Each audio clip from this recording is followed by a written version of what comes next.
بێگومان وەکو لای هەمووان ئاشکرایە پرسی وزە لە هەرێمی کوردستان پرسێکە کە بە بەردەوامی جێگەی مشتومڕە و هەروەها بە بەردەوامی قسەی لەسەر دەکرێت. ئێستا پرسێکی تریش هاتوۆتە ئاراوە هەرچەندە ساڵانێکە کە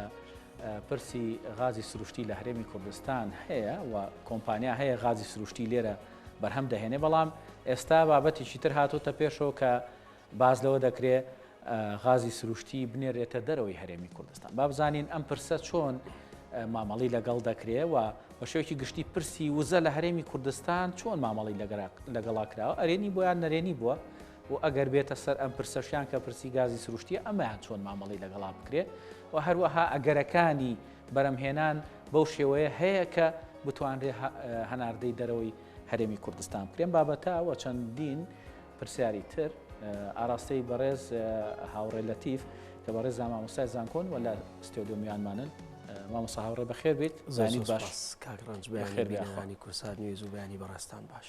با بزانین یەکەم پرسیار ئەوەیە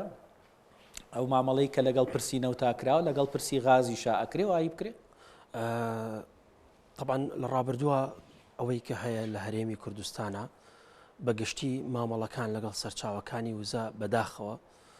کە ئەمە جێنی گەرانی و هەواڵێکی ناخۆشە، مامەڵەیەکی تەندروست نەبووە، مامەڵەیەک نەبووە بە جۆرێک بێت کە سەرچاوەکانی وزەوە ببێتە هۆکارێک بۆ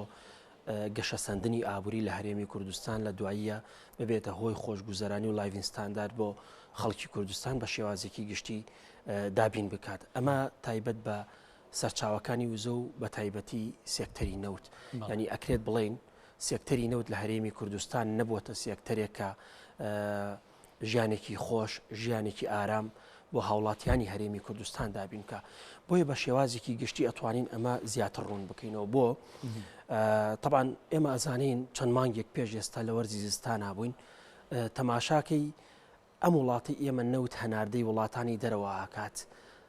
بەڵام لە کاتێکە بینین یەک بەرمیل نەوت بۆ هاوڵاتیان بوو بە نزیکەی 200,000 دینار. تەماشا ئەەکەی لە کاتێکە ئێمە هەناردەی نەوتەکەین بۆ بازاڕەکانی گیان، ئێمە ئەمە منطقی نییە وڵاتەکەت وڵاتێکی نەوتی بێت لە کاتێکان نەوت نەبێت بۆ هاوڵاتەکانی خۆت دابینی بکە یاخود بە نرخێکی بەرز بگا بەدەستی مامۆستا. ئەوەی کە باسەکرێت لەوەی مەسەن کاتێک نرخی بانزین بەرزە بێتەوە، نرخی نەوت بەرزە بێتەوە، سوتەمەنەکان بەرزە بێتەوە، ئەوە تا چەند ڕاستە بڵی تۆ لەگەڵ بازاری جیهانە کاتێک بەرز بۆ بێ لێرە بەرز بێتەوە. شتێکی واردە، ئەوە شتێکی منطقیە کاتێکە نرخی بەرز لەگەڵ بازارەکان ئێمە خاوەنی بەڵێوتی بەڵێ دروستە، شتێکی ئاساییە لەبەر ئەوەی بەڵام بۆچێ بۆ وڵاتێکی وەکو ئێمە تۆ تەماشا بکە ئێمە نەوتمان هەیە بەڵام ئێمە ناتوانین سوو لە نەوتەکەی خۆمان وەرگین، هەرامان ئەو نەوتە ئەنێرینەوە بۆ ئێران، بەشێکی ئەنێرین بۆ ئێران، پاشان بە مەوادەکانی تری و بە پێکاتەکانی تر بۆمانێت بە شێوەی گازوایل بۆمانە نێرن، بە شێوەی نەوتی پاک بۆمانە نێرن و بە شێوەی بنزین بۆمانە نێرنەوە. بۆیە یعنی هەرچەنێ نرخەکان بەرز و نزمی بکات، یعنی شتێکی ئاساییە لە وڵاتەکەی ئێمەشە هاوشانی نرخ بەرزەوە بێ، بۆ لەبەرەوەی ئێمە ناتوانین سوود لەو نەوتەوە بگرین کە لە وڵاتەکەی ئێمەیە. بۆیە یەک شتێک هەیە لێرەیە حەزەکەم خاڵێکی بچووکە ئاماژەی پێ بکەم، ئەویش ئەوەیە یعنی زۆر جار خەڵکێکی زۆر و بەشێکیش لە شارەزایان یعنی ئەکەونە ناو یەک خاڵێکەوە ئەڵێن بەرزبوونەوەی نرخی نەوت 100% لە بەرژەوەندی حکوومەتی هەرێمی کوردستان و خەڵکی هەرێمی کوردستانە. ڕاستە بەرزبوونەوەی نرخی نەوت کارێکی باشە، بەڵام لەگەڵ هەموو ئەمانەشا 100% لە بەرژەوەندی حکوومەت و خەڵکی هەرێمی کوردستانیە. بۆ لەبەرەوەی وەک ئاماژەم پێکرد ئەم نەوتە ئێمە ناتوانین خۆمان بیپاڵێوین بیکەین بە مشتەقاتەکانی تری و سوودی لێوەرگین لە پێناو خەڵکە، بۆیە ئەمە بە نسبەت نەوتەوە ئێمە لە ڕابردووە ئەکرێ بڵین سێکتەری نەوت بە تێکڕا لە پاشەکشەیە بووە نەک لە گەشە سەندنی ئابووری هۆکارێک بێ بۆ گەشە پێدانی ئابووریەکەمان. دەربارەی ئەم پرسی کە ئێستا لە هەرێمی کوردستان و ماوەیە کە هەڵایەکی ئەلامی گەوری لەسەر دروستکراوە سەرچاوەکانی وزە گازی سروشتیە. تۆ تەماشا بکە کاگڕەنج لەم وڵاتی ئێمەیە ڕۆژانە ئێمە پێویستمان نزیکی بە 800 ملیۆن پێ سێجایە. ئەمە بۆچی؟ ئەمە بۆ ئینتاجی کارەبا، ئەمە بۆچی؟ بۆ بەشێکی تر لەو هۆکارانی کە ئێمە غاز بەکارێنین. بەڵام ئێستا لە هەرێمی کوردستانە ڕۆژانە 450 ملیۆن پێ سێجا غازی ئینتاجەکەین، کەواتە ئێمە نەمانتوانیەوە بەشی پێویستی ناخۆی خۆمان ئینتاج بکەین چه جایەوەی بینێت نەدەرەوە. تۆ تەماشا بکە ینی ئێمە تا ئێستا نیمانە یاخود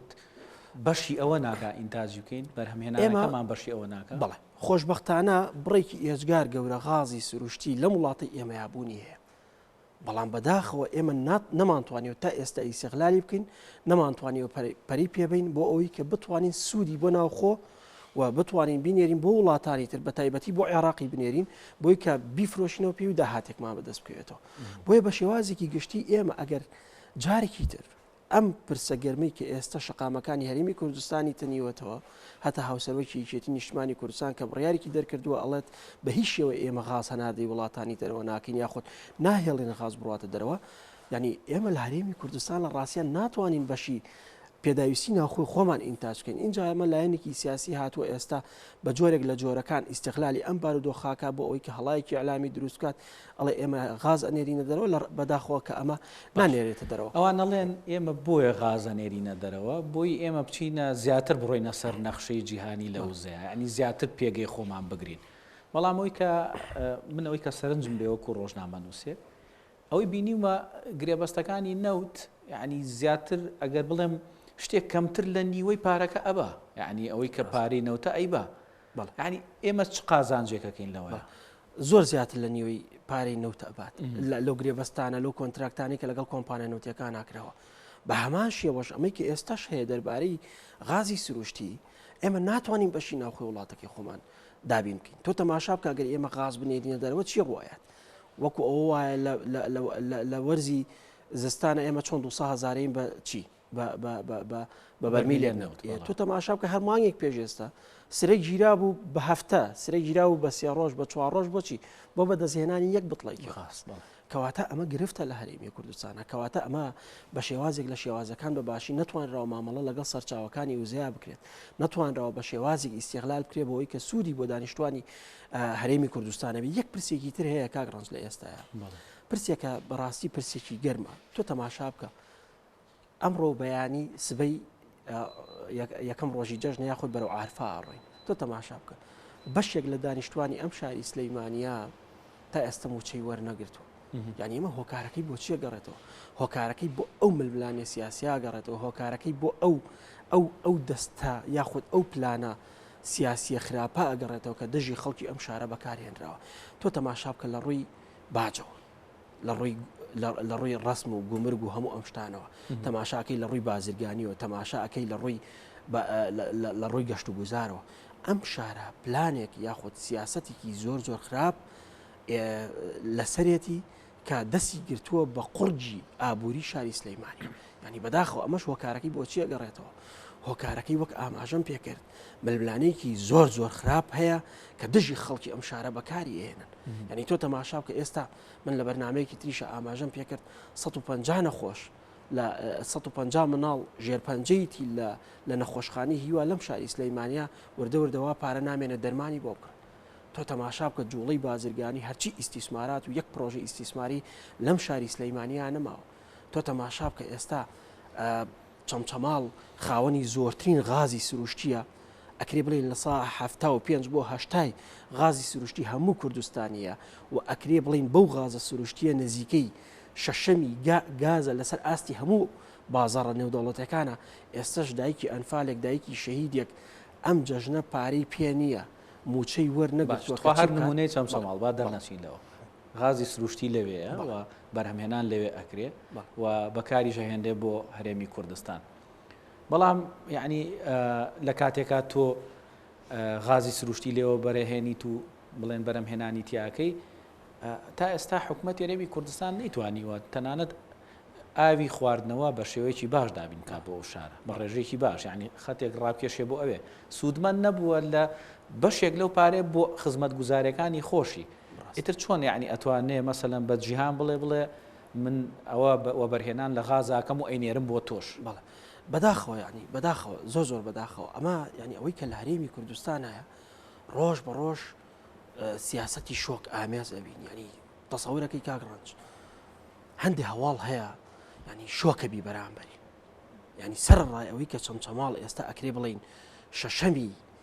شەشەمە بۆ احتیاطاتی گازی سروشتی لەسەر ئاستی بازاڕە نێودەوڵەتەکان لەسەر ئاستی هەموو زەوی باش وەک بەڕێزت ئاماژت پێکە تا ئێستا چەمچەماڵاوی خواردنەوەی نییە. اینجا تۆ وەرە بڕۆ سەیری چەمچەماڵ کە بە واقعی و راپۆرتێکی مەیدانی لەسەری بکەن. تۆ تەماشاکەی ئێستا خەڵکی دایکی شەهید، دایکی کە سوکاری ئەنفال، دایکی ئەو کەسانی کە کوردستانیان بەم ڕۆژە گەیاندووە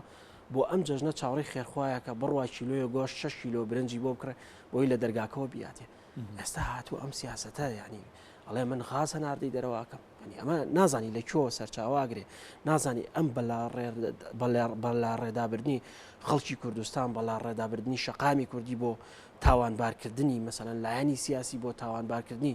خەڵکانێکی تر بۆی کە ئیسیسمار لەسەر خەڵکی تر بکەن تەماشاکەی ئەم بارودۆخە دروست بووە. ینی دەیان گرژی تر هەیە تەسەوەرێکی کاک ڕەنج هەر لەم دوسیە ڕۆژات چەندین هەواڵ هەر لەسەر چاوەکانی خۆیانەوە دزەی کردووە دەرباری باج و گومرگ و دەرباری ڕسم و دەرباری ئەو پرۆژە بازرگانیانەی لە سلەیمانیە بەداخەوەیانی وەک باسەکرێت دەستێک هەیە تەنانەت ئەو تەنکەر و ئەو بارە بازرگانیانەشی کە لە سنوورەکانی سلەیمانیەوە ئەیانوێ بێن کەلوپەل بێنن بۆ شاری سلەیمانی لە دەواز سنوورەکانەوە ئەیانوێ بیبن بۆ ناوچەیەکی تر گومرگ بکرێت. ینی بەداخەوە چەندین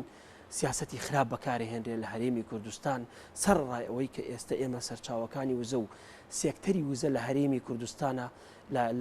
لە پاشەکشەیەکی زۆر زۆر گەورەیە نەمانتوانیەوە بە شێوازێکی باش سوودی لێوەربرین. باشمەسا باز لەوا کرێ ئەڵێن گرێبەستەکانی نەوت کە کراوە بۆ هەرێمی کوردستان ئێمە هەرتوانیمانە بەو شێوەیە گرێبەست بکەین، ینی لەوە زیاترمان پێ نەکراوە چکە ئێمە ناتوانین مامەڵی وەکو دەوڵەتێک لەگەڵ جیهانا بکەین و هەش ئەتوانین هەر ئەو نەش گرێبەستەکان ینی تیا مافەکانمان دەستە بەر بکەین وایە ینی ئەکرا گرێبەستێک باشتر بێ خۆ هەر ئەماکرا وڵا بەداخەوە ینی ئەگەر ئەوان واڵێن ئێمە ئەتوانرا هەر ئەوە بکرا ئەی بۆیانیان نیاننا بە حکوومەتی عێراق نەوتەکەیان بۆ بفرۆشێ. ئێستا تۆ تەماشا بکە نرخی 1 بەرمیل نەوتی هەرێمی کوردستان کە ئێستا شانازی پێواکەن ئەڵێن ئێمە توانیمانە پارێکی باش بۆ هەرێمی کوردستان گەڕنەوە نزیکی 14 بۆ 15 دلار بەکەمتر لە نرخی سۆمۆی فرۆشە. ئێستا تەماشا بکە نرخی 1 بەرمیل نەوت لە مانگەکانی ئادار و لە مانگی پێشوە بە 114 دلار فرۆشتاوە لەسەر ئاستی بازارەکانی عالم تاوان عێراق فرۆشتێتی بە 114 دلار و پوینت 1970 سنت، بەڵام نەوتی هەرێمی کوردستان بە 99 دلار و پوینت 1970 سنت فرۆشتاوە. ئێ باشە ئەگەر تۆ ناتوانانی ئیدارێکی باش لەگەڵ سێکتەری نەوتا بکەیت باشە ئەگەر تۆ ناتوانیت وەکو خۆی مامەڵە لەگەڵ سەرچاوەکانی وزەیە بکەی ڕفراندۆمە لە چی ئەی ئابووری سەربەخۆر لە چی ئەی ئەوان زۆرترین بانگەشە و زۆرترین دیعیان بەوە ناکرد کە ئێمە ئابوورین بە ئابووری سەربەخۆ وڵاتەکەمان وردەوردە بەرەو ئابووری سەربەخۆڕەوە سەرڕایەوەی کە چەندین نیشانی ئیسیفهام لەسەر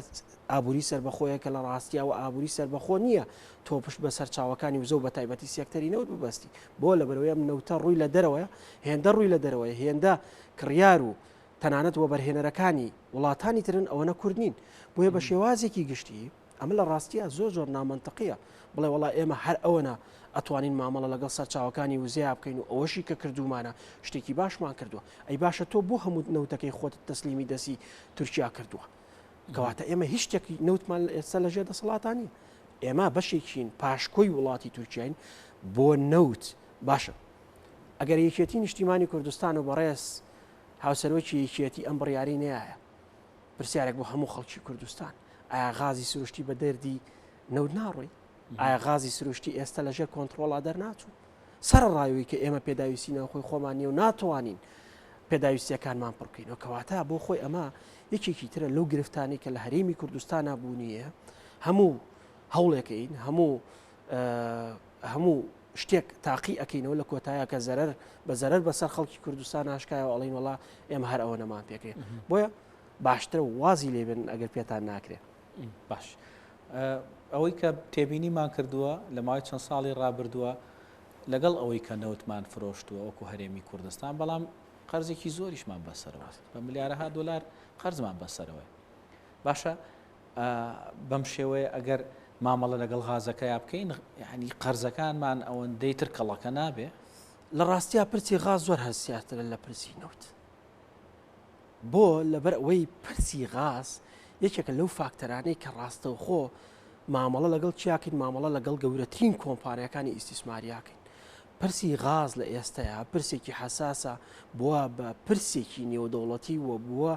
بە جەنگێکی نێودەوڵەتی دروست کردووە تۆ تەماشا بکە ئەم گرانی بازارە ئەم شوەکەی تووشی ئابووری بووە یاخود ئەم قەیرانی کە تووشی ئابووری بووە لەسەر ئاستی بازاڕ دەوڵەتەکان بە تایبەتی لە وڵاتانی ئەوروپا بەشێکی زۆری کاگڕنج ئەگەڕێتەوە بۆ پرسی غاز بەشێکی زۆری ئەگەڕێتەوە بۆ گرفتەکانی غاز تۆ تەماشا بکە گەورەترین سڕاع ئێستا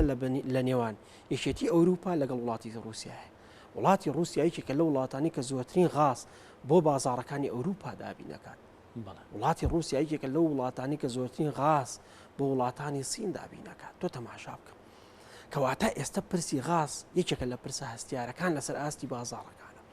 اینجا بۆیە ئەگەر بێت و هەرێمی کوردستان جارێکی تر بکەوێتە نێو ئەم ملبلانەیەوە هەرێمی کوردستان بکەوێتە نێو ئەم بارگرژی و ئەم گرفتە نێودەوڵەتیەوە کە لەسەر پرسی غاز دروست بووە تۆ تەماشاکە ئێمە چیمان بەسەر دێت وەکو هەرێمێک یعنی ئەوە ڕوئەیات کە چاوەڕێی ناکرێت لە ڕاستی ئەوە ڕوئەیات کە خەڵکیش بیری لێ وڵای خۆ من ئەمێ پرسیاری ئەوەشکەم مامۆسایانی لەگەڵەوەی کە پرسی نەوت و غاز و وزە و سامانە سروشتەکان پرسێکی بڵێن تاڕەدەیەک ڕەهەندێکی ئابووری هەیە بە بارتەقای ئەوە ئەوە نەلانێ ڕەهەندی سیاسیشی بە دوای خۆیان بهێنێ ینی لێکەوتی سیاسیشی هەبێ لە کاتێکا کە تۆ جیهان لە یعنی سێمە تەماشاکەری شەڕێکین لە نێوان ئۆکراین و رووسیا و شەڕەکەش ئێستا بۆتە شەڕی نێوان دوو بەرەی وەکو رووسیا و ڕۆژئاوا خۆرئاوای بڵێن جیهان پرسی غاز شەڕێکی گەورەی دروست کردووە و بۆ بە ململانێکی زۆر لە نێوانیانە هەرێمی کوردستان کاتێک بڵێن لە چوارچوی ئەم ململانیانە دیێتە ناو ئەڵێ غاز هەناردەی دەرەواکەم لە ڕووی سیاسیەوە چ مەترسیەک دروستەکە بۆ سەر هەرێمی کوردستان چونکە دوجار تۆ ئەتەوێ جێگرەوەبی بۆ غازی وڵاتێکی گەورە کە یعنی زۆربەی زۆری غازی وڵاتانی ئەوروپا ئەو دابینیەکە ڕاستە بەداخەوە ئێمە وەک ئاماژەم پێکرد لە سەرەتایە هەمیشە ئێمە پەلە پرۆزیێمانە بۆ هەموو بارودۆخە جیاوازەکان بۆ هەر پرسیەکەیەتە ئاراوە لەسەر ئاستی ناوخۆی بێ لەسەر ئاستی هەرێمایەتی بێ لەسەر ئاستی نێودەوڵەتی بێ تەماشاکەی ئێمە خۆمان وەکو هەرێمی کوردستان مەبەستمان ڕێ خۆمانەکەین بە ڕقەمێک کە لە کۆتاییە هەموو شتێک بە زەرەری هەرێمی کوردستان ناکشێتەوە پێشتر ئێمە زۆرترین بانگەشاکەین ئەڵێن ئێمە ناچینە ناو ئەو پرسە نێودەوڵەتیانەوە دواتر ئۆتۆماتیکی بە بێ ئاگایی خۆمان ئەکەوینە ناو ئەو بەرداشی ململانێت توندانی کە دروستە بێت لەسەر ئاستی بازاڕەکان بە تایبەتی بۆ سەرچاوەکانی وزە بەداخەوە کاگڕانچ ینی ئێمە لە هەرێمی کوردستان خوا نەخواست ئەگەر بکەوینە ناو پرسێکی لەو چەشنەوە لە ڕووی سیاسیەوە لە ڕووی ئابووریەوە لە ڕووی بازرگانیەوە لە هەموو ڕووەکانەوە تەماشاکە ئێمە وڵاتەکەمان ئەهاڕێ لە ڕاستیە بۆ لەبەرەوەی ئێمە هیچ مەقەوماتێکی بەهێزمان نییە بۆ لەبەرەوەی ئێمە لە ڕاستیە و حقیقەتیشە هیچ دەوڵەتێک تا ئێستا ڕاستە و خۆ پشتیوانیمانی لێ نەکردو ئێمە تەجروبەمان هەیە لەگەڵ ئەم ململانیانەیە تۆ ئەگەر خەڵکی هەرێمی کوردستان هەمووی بەبیرێتی لە کاتی ڕێفراندۆمە ئێمە هەرچی دەواازە سنوورەکان هەبوو بەسەرمانە داخرا جگە لە ئیبراهیم خەلیل کە خۆیان مەبەستیان بوو باشە ینی ئەمە هۆکارەکەی بۆ چیە گەڕێتەوە هۆکارەکەی بۆ ئەوە گەڕێتەوە کە ئێمە وەکو هەرێمی کوردستان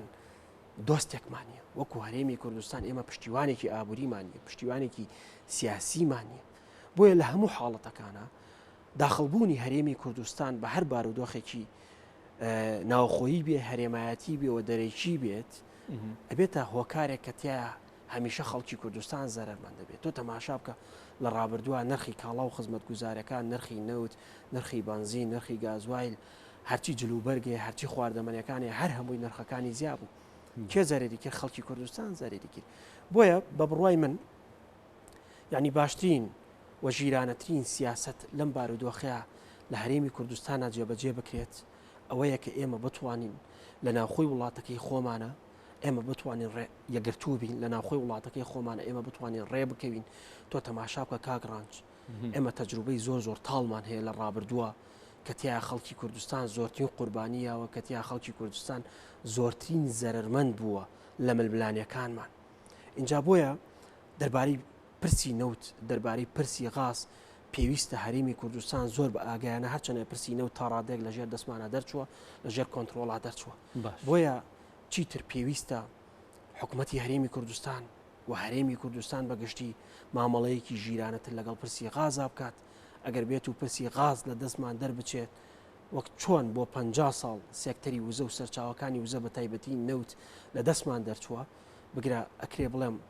بۆ سەدان ساڵی تر غازی سروشتی لە دەستی هەرێمی کوردستان و لە دەستی خەڵکی هەرێمی کوردستان دەرەچێت. مامۆستا دوا پرسیار لە بەڕێز بکەم بێگومان ئەم پرسە